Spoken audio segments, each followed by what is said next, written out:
You want to explain what probate is and the probate process and this niche and why it's so valuable to real estate investors. So it's crazy that we talk about this, right? So when I've been going around explaining about these topics and educating people on what is, the why is, the how is, I never had a story for the what is.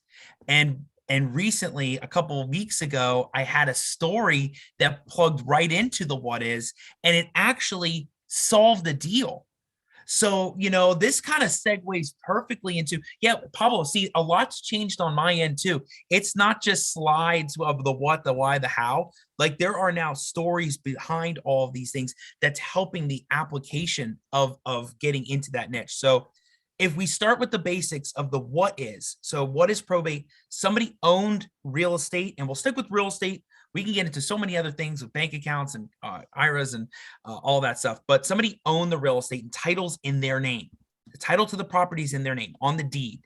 They own it, they die. And now for the heirs, whoever they are, through the will, no will, whoever the heirs are, for them to get title to that property, we have to go through a court process, probate, filing paperwork, moving that title over to their names so that they can sell it. They can quit claim it off. They can refinance. They can do whatever they want with the property. They can transfer it out.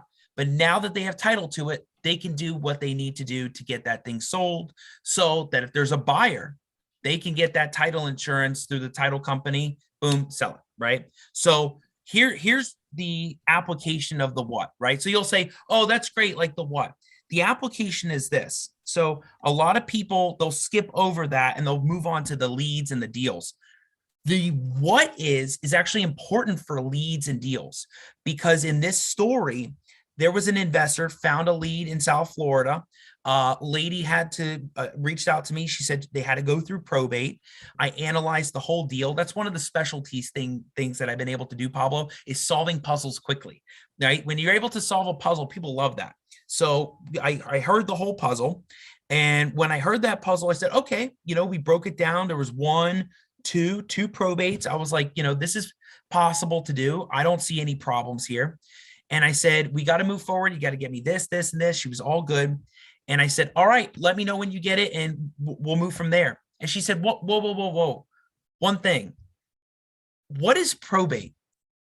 Every time I ask an investor or a realtor, all they tell me to do is just sign.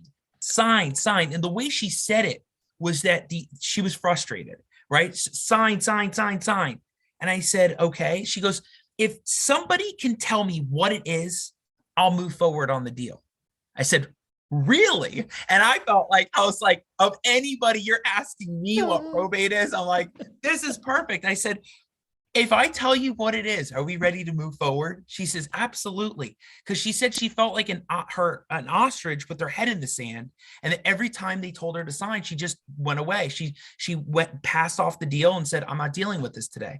So I literally told her that same explanation I just went through. And I said it. I said, it's moving that title over. Now that it's over, we can sell it. You can sell it. You can do what you want with it. She's like, that's it? That's it? I said, yeah. She goes, why couldn't anybody tell me that? And she said, we're moving forward. Let's get the deal done, in and out. So now she's sending all the paperwork over, and she went with those investors. So just when you think like a what is so boring in the world of what we do, actually plays a role in people's like psychology. Like that, and that's something I've been really drawing out, is like not just the fact that it's a lead. Yeah, you're gonna love this, Paulo. You're thinking. So it's not that it's just a lead. It's not just, do the whole checklist: spouse, kids, grandkids, will. It's actually like, why did you go to that investor? What made you respond to that marketing material? What made you respond to that direct call, the phone call? Why did you only go with them? What kind of lead was this? And it's really pulling out seeing through the lens of the seller and pulling it out of their mind, so we understand that better in our real estate world. And it's a work in progress. It's a lot of work, but I actually find it interesting because I want to know, why did you go with them? And now you're calling me. This is great. Let's do the probates. Let's do the crazy title wacky stuff. But why? That's awesome. You have this innate ability that you're a great communicator, but you harness that ability by seeking the feedback of those who serve you. And as you continue to get that feedback, you weave it into stories that help them understand. And then that's why you've gone from lawyer to like beast marketer, content creator. I think it's really cool. We got our first question already in the house. Chris Gonzaga asks, so does a trust eliminate you from probate? Okay, so that's a great question. The trusts avoid probate. So there's multiple scenarios here, right? You create a trust, right? And you title the property in the name of that trust. So on the deed, it says the trust.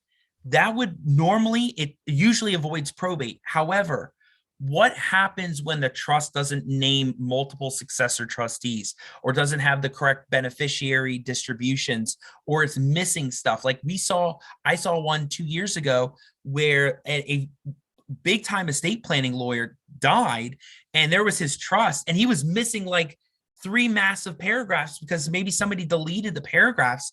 And guess what? It caused a huge issue. It didn't have to go through probate, but it still had to go back through court.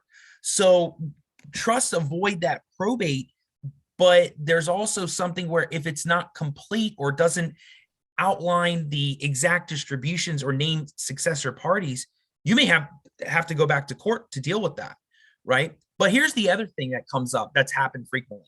A lot of people think that just because you do a trust, you're out. So Pablo, you created a trust. You went to that lawyer. I got my trust. We're good to go. Property's still in my name. I'm ready to rock and roll. People think that that's good enough and they avoid probate. What step didn't you just take?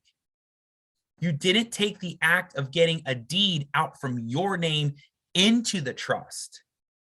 And here's a second thing. Even if you didn't do that, there's not a way, you don't have a will. You didn't say anything about a will. You went, you did the trust. I got the trust.